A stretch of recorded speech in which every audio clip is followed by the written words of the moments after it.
Sekalipun saya melanjutkan akan renungan melalui catatan Roh Nubuat, yaitu perumpamaan-perumpamaan Tuhan Yesus, tapi saya pikir ini juga sangat menarik sekali. Ya, sahabat, hari ini judulnya adalah pohon ara yang tidak berbuah.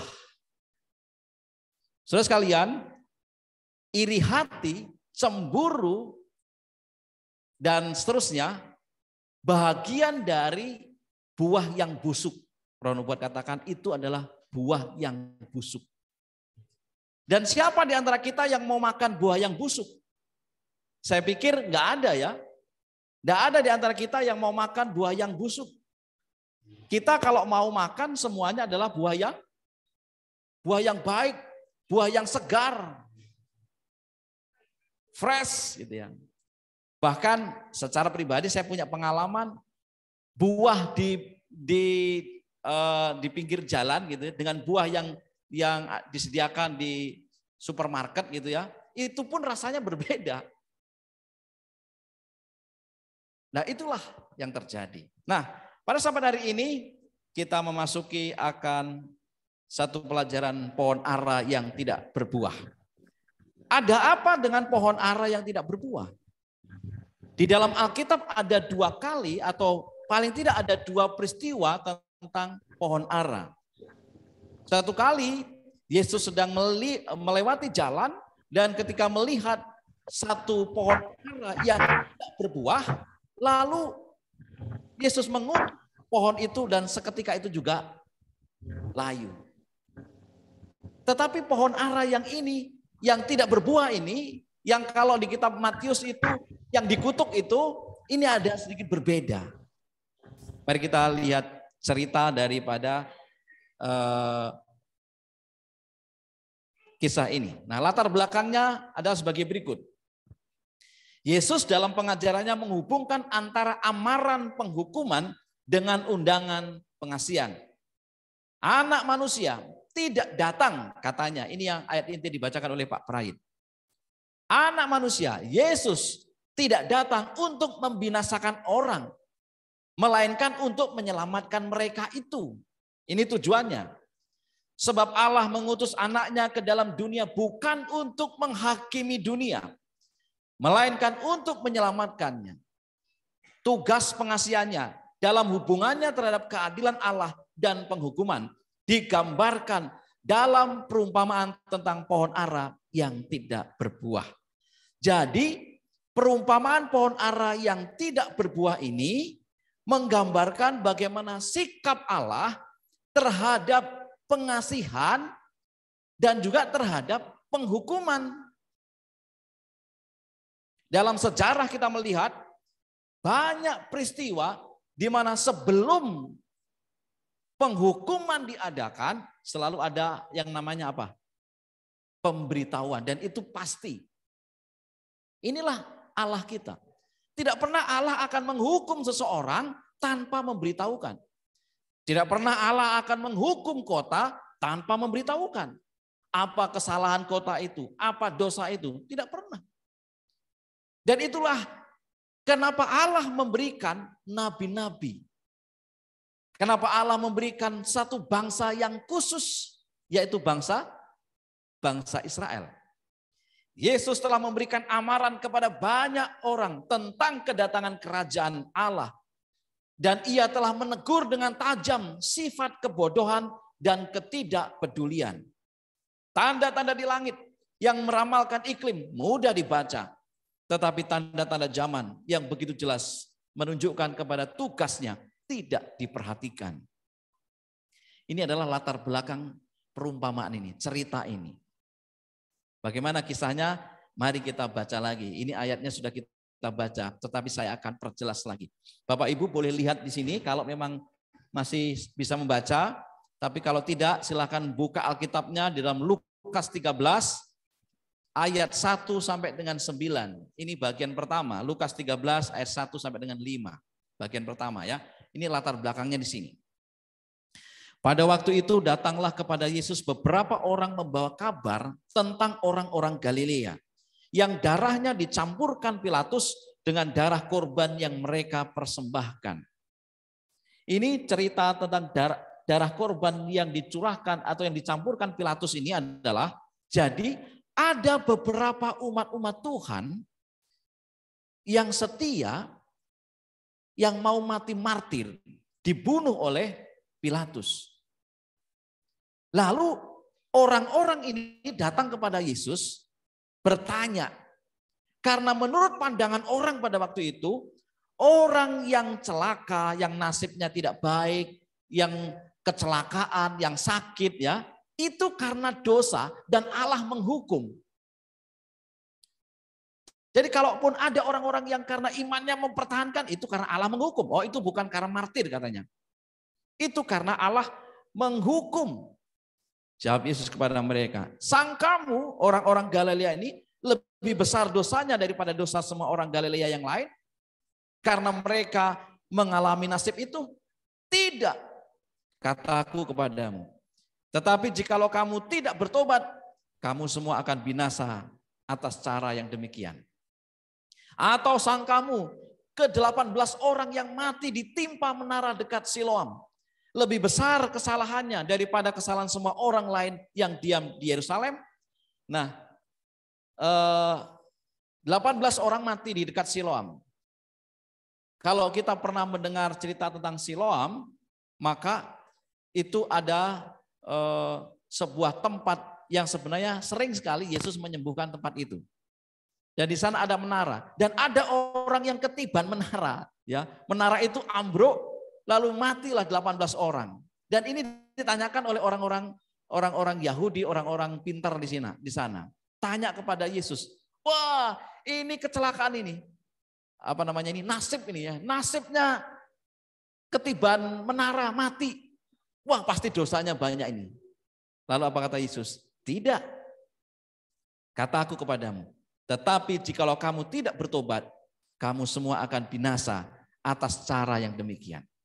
Jadi Yesus sedang mencari, atau Yesus sedang memberikan kepada orang-orang ini bahwa kehidupan di dunia ini, ya, dosa, penyakit, penderitaan, dan apapun itu, ya, apapun itu tidak bisa dibatasi oleh karena sekelompok orang saja, tidak, siapapun bisa. Lalu Yesus menggunakan latar belakang ini kepada perumpamaannya. Nah, ini dia. Lalu Yesus mengatakan perumpamaan ini. Seorang mempunyai pohon ara yang tumbuh di kebun anggurnya. Dan ia datang untuk mencari buah pada pohon itu. Tetapi ia tidak menemukannya.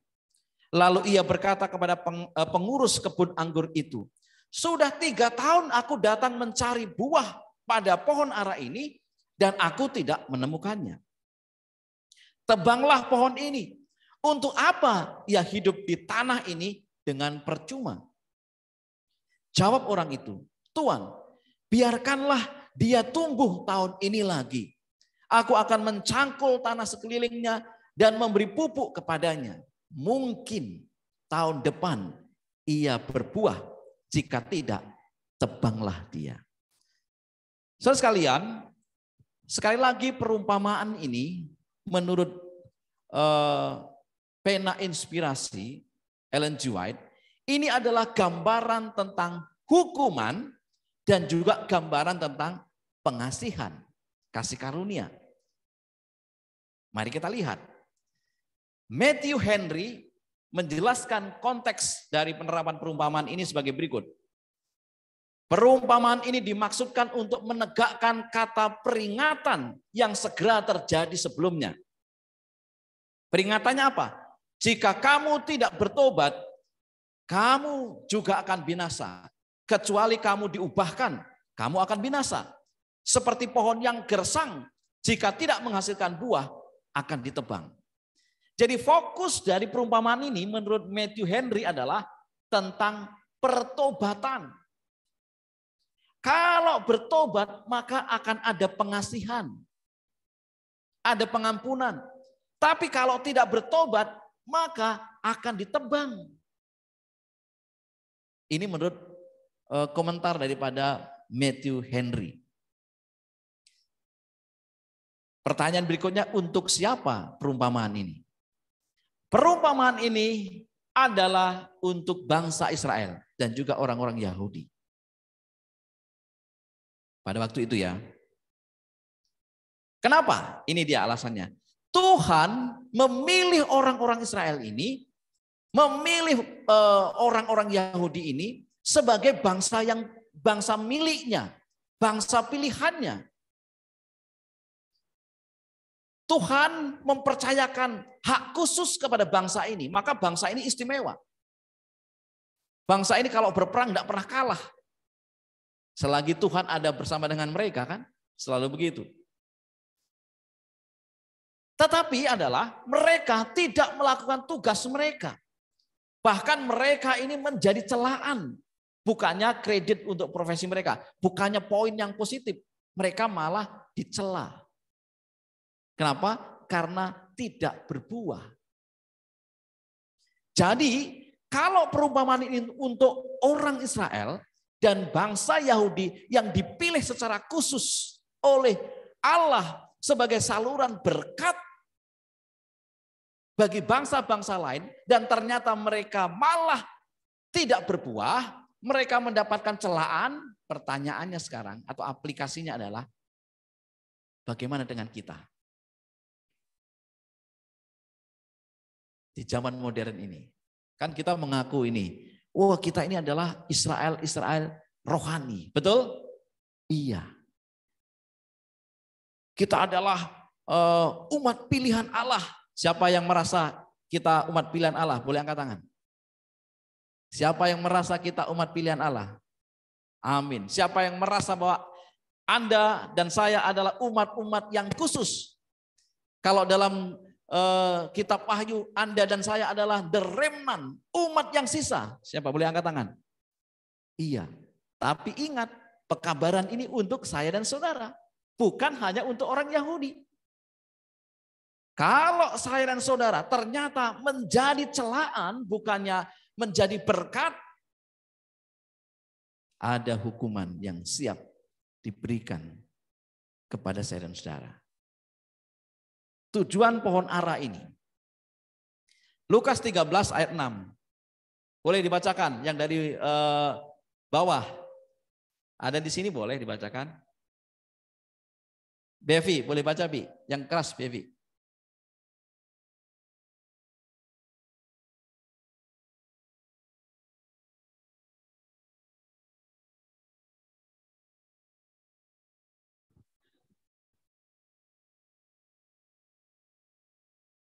Kira-kira ayat ini mengatakan bagaimana?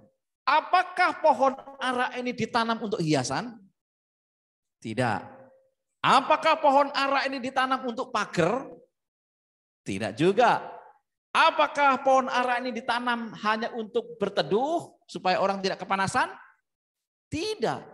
Pohon ara ini ditanam untuk berbuah, diharapkan buahnya. Buktinya apa? Ini dia. Yesus mengatakan perumpamaan ini. Seorang mempunyai pohon ara yang tumbuh di kebun anggurnya dan ia datang untuk mencari buah pada pohon itu. Tetapi ia tidak menemukannya. Sama seperti beberapa waktu yang lalu. Misalnya Mas Yusuf nanam cabai di depan itu. Apakah cabai itu hanya untuk hiasan? Enggak mungkin.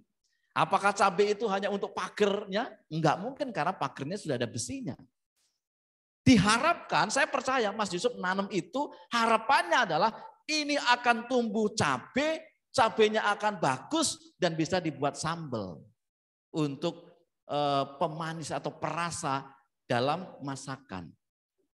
Jadi kalau makan bisa, karena pedas kan nambah terus. Nah pohon ara ini tujuannya begitu. Si penanam ini tujuannya adalah, atau si pemilik pohon ini katanya begini, untuk mencari buah pada pohon itu. Jelas tujuannya untuk berbuah. Jadi saudara, kalau saudara melihat ini sebagai ada tujuan di balik ini, kita juga harus melihat bahwa apa tujuan saya berada di tempat ini. Apa yang dikatakan oleh Ellen G. White dalam membina kehidupan abadi, atau kalau dulu namanya perumpamaan Tuhan Yesus. Tapi dalam yang terakhir ini dikelompokkan menjadi membina kehidupan abadi, halaman 163. Allah dalam anaknya, yaitu dalam Yesus, telah mencari buah dan tidak menemukan diri saudara. Allah telah berkunjung ke jemaat Putra Agung, tapi nggak ada buahnya. Allah telah berkunjung kepada keluarga Daniel Siswanto, tapi kok nggak ada buahnya. Jadi perumpamaan ini adalah untuk saya dan saudara. Jangan sampai ternyata waktu Allah datang nyari. Oh, Daniel Siswanto itu dibaptis tahun 91 loh. Kudune ya, harusnya ini sudah berbuah ini. Tapi kok nggak ada buahnya. Yang ada adalah celaan. Tidak ada pertumbuhan. Nah, kata mencari dalam bahasa Yunaninya adalah zeteo. Zeteo ini artinya kurang lebih ada banyak arti, tapi saya buat 3 saja. Yaitu untuk mencari, yaitu untuk menanyakan. Dan yang ketiga, membutuhkan. Jadi kalau saya mencari mamitos, saya membutuhkan mamitos. Saya tanya dia, kabarnya gimana? Itu seteo. Dan Allah mencari, Allah seteo akan umat-umat Tuhan di Jemaat Putra Agung. Kak Putri, ada berapa jumlah keanggotaan kita Kak Putri secara ACMS? 100? Secara keanggotaan di tempat kita 162. Saudara nggak usah hitung, saya sudah hitung yang hadir pada sabat hari ini. Kurang lebih sekitar 50, saudara. Dari 162. Kalau seandainya Allah mencari datang ke Kak Putri. Kak Putri, dari 162 kok hanya 50 yang datang ke gereja. Yang lainnya kemana? Pasti bingung kita kan? Nggak tahu Tuhan, oh sudah lama ini enggak ke gereja Tuhan. Itulah seteo. Kenapa? Karena Allah ingin umat-umatnya yang dulu telah mengenal Tuhan ini akan terus bertumbuh, berbuah, akan terus bertahan. Seteo. Tapi yang terjadi adalah Lukas 13 ayat 7. Siapa ini yang suaranya keras? Boleh bacakan?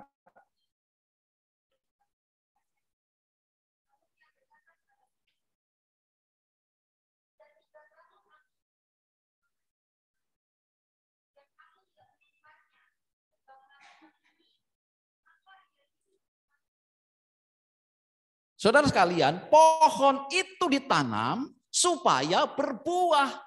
Tapi rupa-rupanya sudah 3 tahun tidak ada buahnya. Sudah 3 tahun tidak berbuah. Yang salah siapa? Apakah tukang kebunnya yang kurang kasih pupuk? Apakah tanahnya yang tidak subur? Atau bagaimana? Tapi yang pasti Alkitab mengatakan, aku tidak menemukannya, tidak ada buahnya. Yang ada adalah daun yang gersang. Ini tadi Mem Duma sudah memberikan ilustrasi di PP ya Mem ya. Orang Kristen itu sering suka dengan atribut. Kalau saya orang Kristen maka atributnya kekristenan, pakai salib, pakai seperti ini ya, atribut-atribut. Atau Jemaat Putra Agung kalau suruh ke gereja itu semangat banget, penuh terus gerejanya. Secara kasat mata. Tapi secara buah siapa yang tahu? Tidak ada yang tahu kecuali Tuhan. Dan itu koreksi buat saya dan saudara. Jangan sampai ketika Tuhan datang sahabat ini ke Jemaat Putra Agung dan ternyata didapati mereka ini ternyata hanya mayat hidup, tidak ada buahnya. Repot kita. Saudara. Berikutnya, Warren Wiersbe mengatakan, Menurut Imamat 19 ayat 23 dan 24, buah dari pohon yang baru ditanam tidak dimakan selama 3 tahun pertama. Dan pada tahun keempat hasil panen adalah milik Tuhan. Seorang petani tidak akan mendapatkan buah ara untuk dirinya sendiri sampai tahun kelima. Tetapi pria ini sekarang telah menunggu selama 7 tahun. Tidak heran dia ingin menebang pohon yang tidak berbuah. Ini komentar tentang Imamat pasal 19. Memang di Imamat pasal 19 itu ada sebuah aturan gitu ya. Kalau orang menanam buah gitu ya, orang menanam pohon, maka sampai 3 tahun itu nggak boleh diupik-upik. Nanti tahun keempat kalaupun dia berbuah itu punya Tuhan. Tahun kelima baru kita panen. Ini aturan perjanjian lama. Tapi apa yang dimaksudkan di sini adalah begini. Lukas 13 ayat 7. Lalu ia berkata kepada pengurus kebun anggur itu, sudah 3 tahun aku datang mencari buah pada pohon ara ini dan aku tidak menemukannya. Tebanglah pohon ini. Untuk apa ia hidup di tanah ini dengan percuma? Memang kalau 3 tahun belum pas rasanya untuk ditebang. Karena berdasarkan tradisi orang Yahudi, ya, untuk 3 tahun kalaupun berbuah belum berhak juga dinikmati oleh yang punya pohon itu. Tahun keempat baru punya Tuhan. Tahun kelima baru punyanya yang punya itu sendiri. Menarik ini. Bagaimana dengan komentar Ellen G. White? Membina kehidupan abadi. Buah itu, pohon itu tidak berbuah. Ellen G. White mengatakan wujudnya adalah suatu kutukan. Karena ia memenuhi tempat di kebun anggur yang dapat diisi oleh pohon yang mengeluarkan buah. Ia merampas dunia ini dari berkat-berkat yang hendak diberi Allah. Orang Israel telah salah menggambarkan Allah di tengah bangsa-bangsa. Mereka tidak saja sia-sia, tetapi merupakan rintangan yang berat. Sebagian besar agama mereka menyesatkan dan membawa kehancuran gantinya keselamatan. Ini orang Israel. Harusnya orang Israel ini menjadi berkat, menjadi saluran keselamatan, tetapi justru merekalah yang menjadi rintangan bagi bangsa lain. Itu sebabnya di Perjanjian Baru muncul rasul-rasul. Salah satunya adalah Rasul Paulus yang selalu memberikan amaran dengan tegas. Di dalam Tuhan tidak ada lagi orang Yahudi dan orang Yunani. Semua sama. Bahkan orang-orang Yunani yang sebenarnya bukan umat istimewa, ketika dia masuk menjadi golongan pengikut Kristus, ia bagaikan pohon atau batang yang dicangkokkan.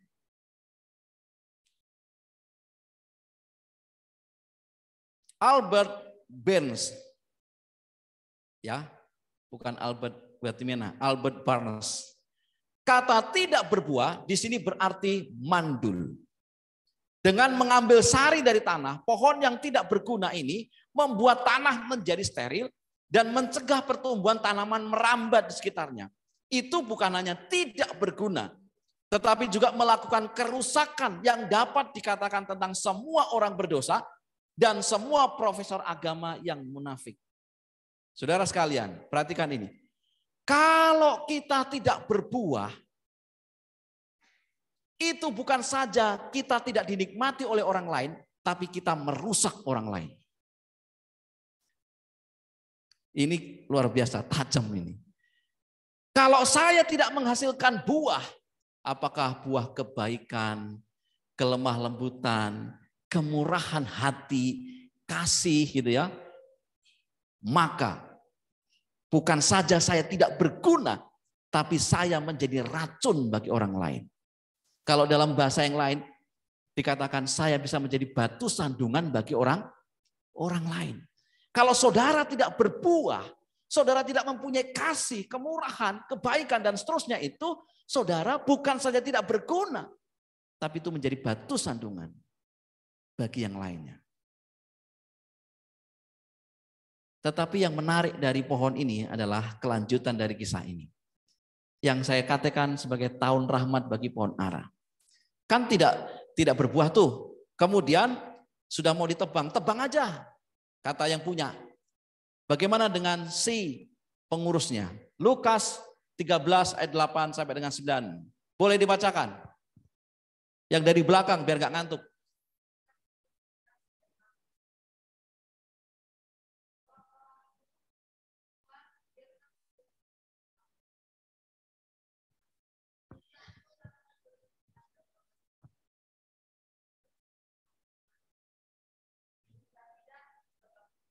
Inilah yang disebut dengan tahun rahmat. Inilah kasih karunia itu. Kalau orang lain bikin salah, oh pantas saja dia dihukum. Kalau perlu mati aja dia ini. Masukkan ke penjara. Iya kan? Tapi Tuhan tidak. Tuhan melihat kalau dia tidak berbuah, wah kasih kesempatan lagi, 1 tahun lagi. Supaya apa? Ini, aku akan mencangkul tanah sekelilingnya. Mungkin ada akar-akar yang merambat, yang tidak semestinya. Aku akan memberikan air yang banyak, aku pupuk lagi. Supaya tahun depan berbuah. Inilah kasih karunia itu. Kalau orang-orang Yahudi selalu bilang begini. Satu kali ada orang yang buta sejak lahirnya. Dan murid-muridnya bertanya. Ya, karena orang buta dari sejak lahirnya. Tuhan, siapa yang salah ini? Kan dia lahir dari buta. Orang tuanya kah? Atau penciptanya kah? Ya kan? Karena buta dari lahir. Ini konsep orang Yahudi. Konsep dunia begitu. Kalau tidak layak, singkirkan. Tebang saja. Itu virus katanya. Tapi kalau Tuhan tidak. Oh, jangan dulu. Kita perlu pupuk lagi. Kita bersihkan dulu. Itulah tahun rahmat. Kata biarkanlah dalam bahasa Yunani adalah apiemi. Apiemi ini artinya menangis, memaafkan, meninggalkan, mengesampingkan, membiarkan, mengampuni, menempatkan atau mengirim pergi.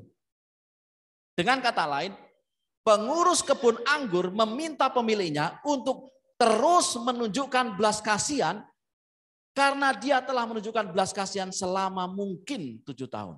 Maksudnya ini hanya keterangan tambahan. Jadi ini kan dikatakan begini. Jawab orang itu, biarkanlah dia tumbuh tahun ini. Dalam bahasa Yunaninya dikatakan, ya ampunilah Tuhan, kalau memang tahun ini belum ya udahlah ampunilah gitu ya. Seberapa sering kita melakukan orang lain seperti ini? Atau justru kebalikannya. Bikin ribut ini jemaat Putra Agung. Mendingan cari gereja lain aja lah, jangan di Putra Agung. Atau kita panggil dulu, kita nasihatin dulu, kita sama-sama berdoa supaya enggak jadi saling ribut. Tapi kata biarkanlah di sini mengacu kepada kasih karunia. Ellen G. White membina kehidupan harbadi halaman 163. Dalam perumpamaan itu pengurus kebun anggur tidak ragu-ragu bahwa jika pohon itu tidak berbuah harus ditebang. Pengurus itu setuju. Pengurus pengurus atau yang ngurus itu namanya apa ya? Bukan. Kan pemilik dan penabur ya. Kalau di desa saya itu namanya ada yang punya sewa lah, yang sewa, yang ngatur lah ini ya. Dikatakan begini, tetapi ia tahu dan ikut merasakan minat pemilik pohon yang tidak berbuah itu. Apa minatnya?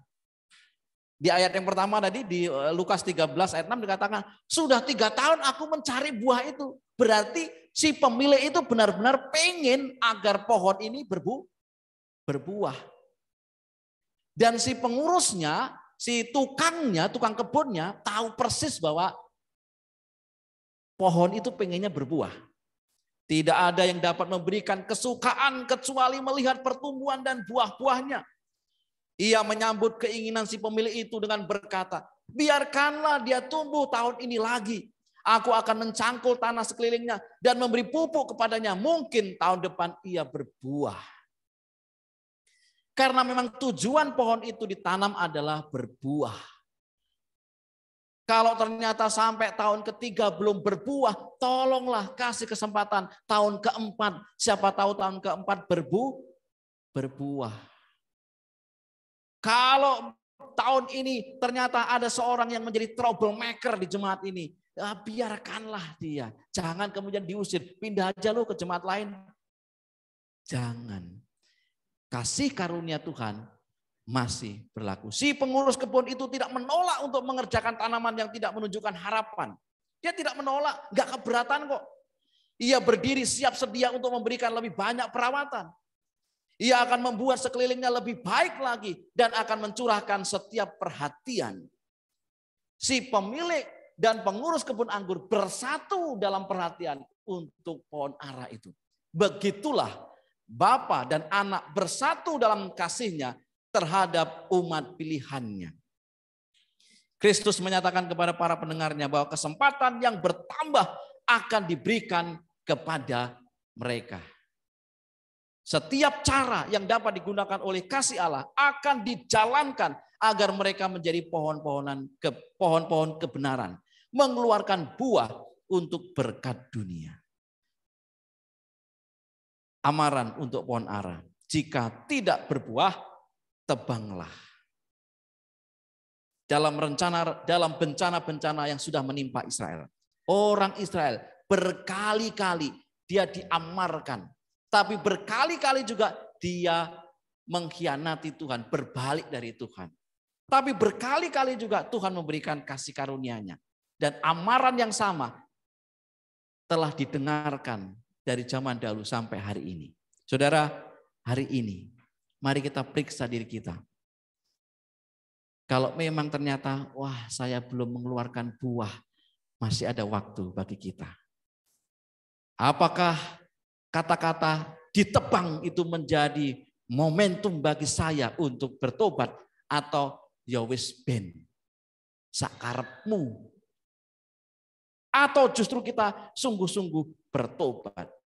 Berapa lama lagi kita akan menggunakan kasih karunia itu? Berapa lama lagi kita akan memperhatikan dan menunggu akan kasih karunia itu?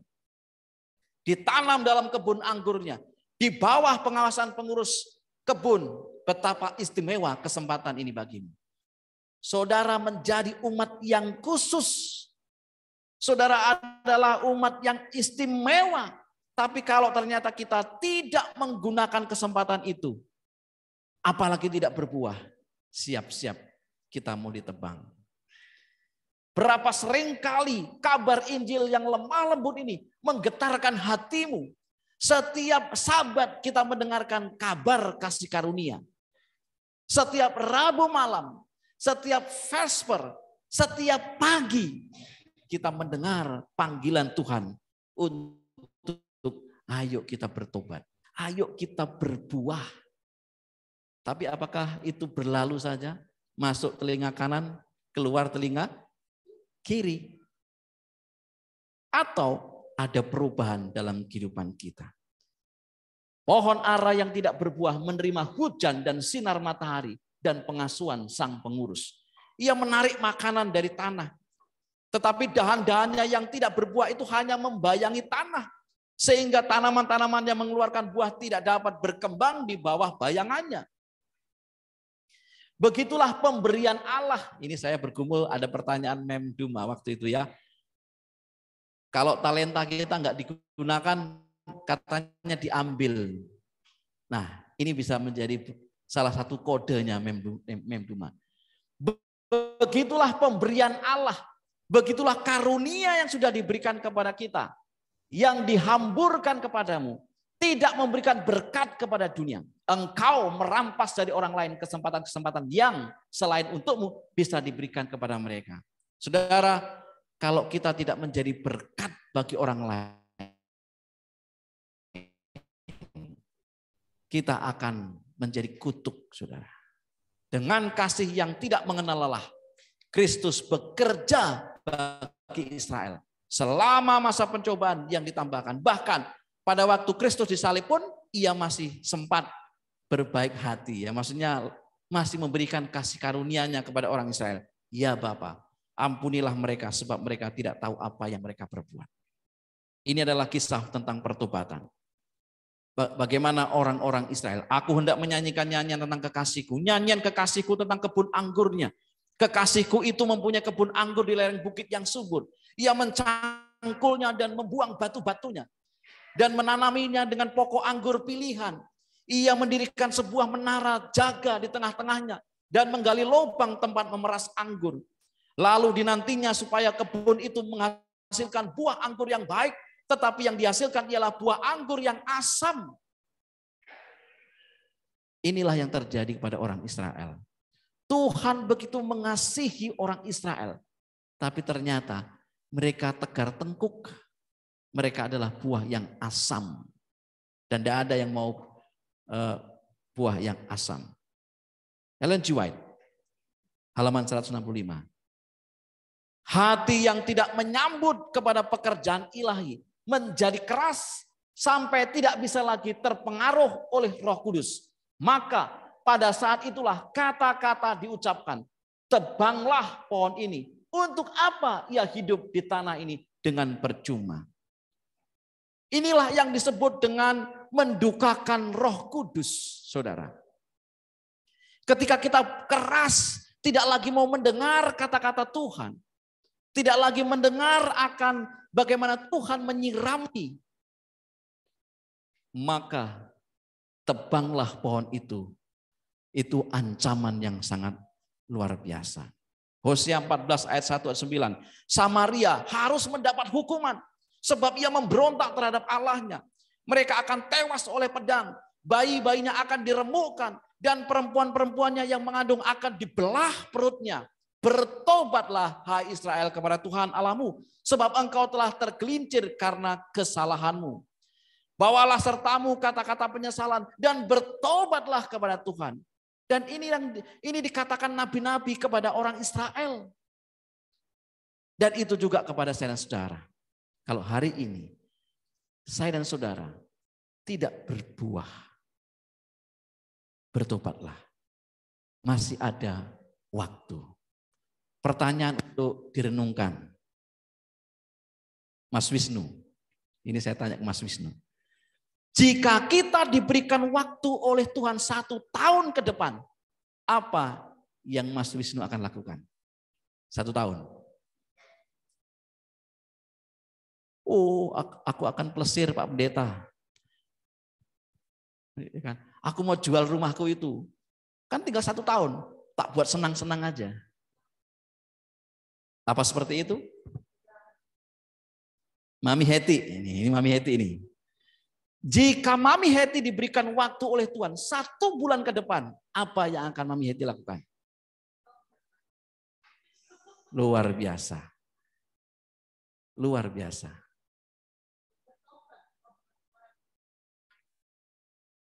Saya mau bertanya lagi kepada Bundu.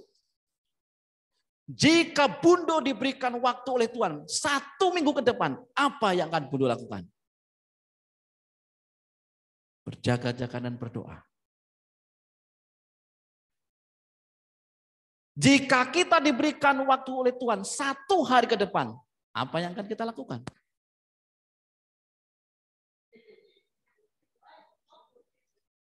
Oh, tinggal 1 hari, saya akan tidur di gereja, saya akan berpuasa, saya akan mati di dalam gereja.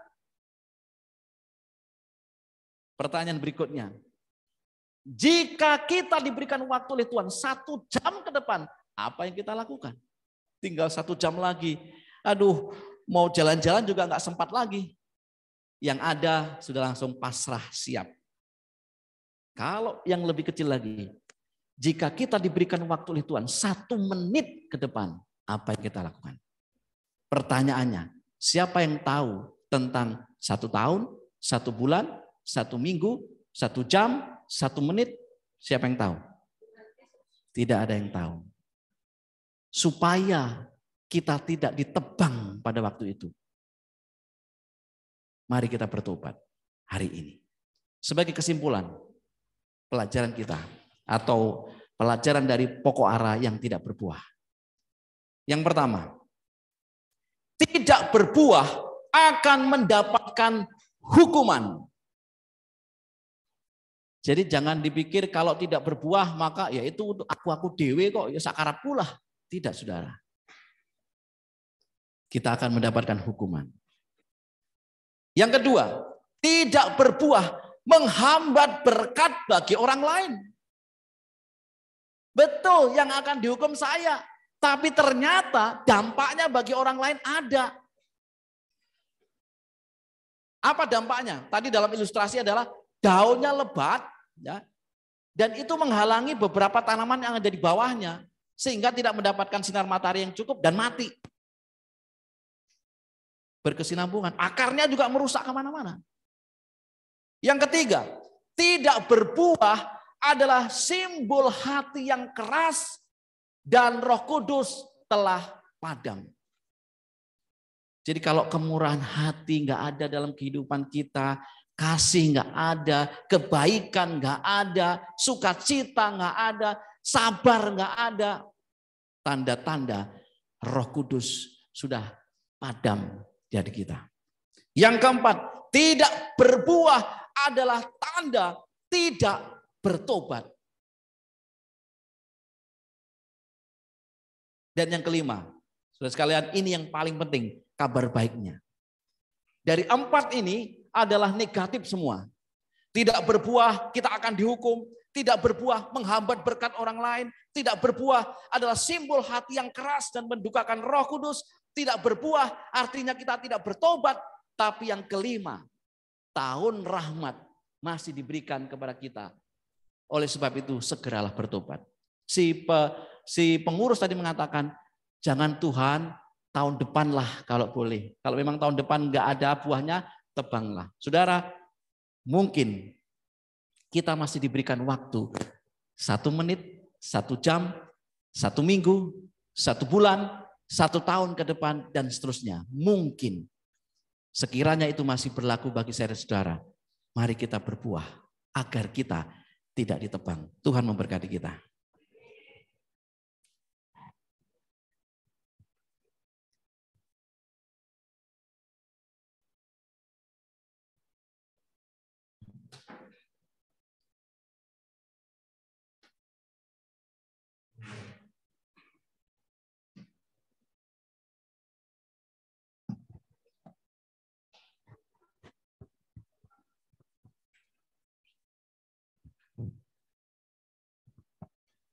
Untuk mengaminkan pekabaran firman kita di siang Sabat hari ini,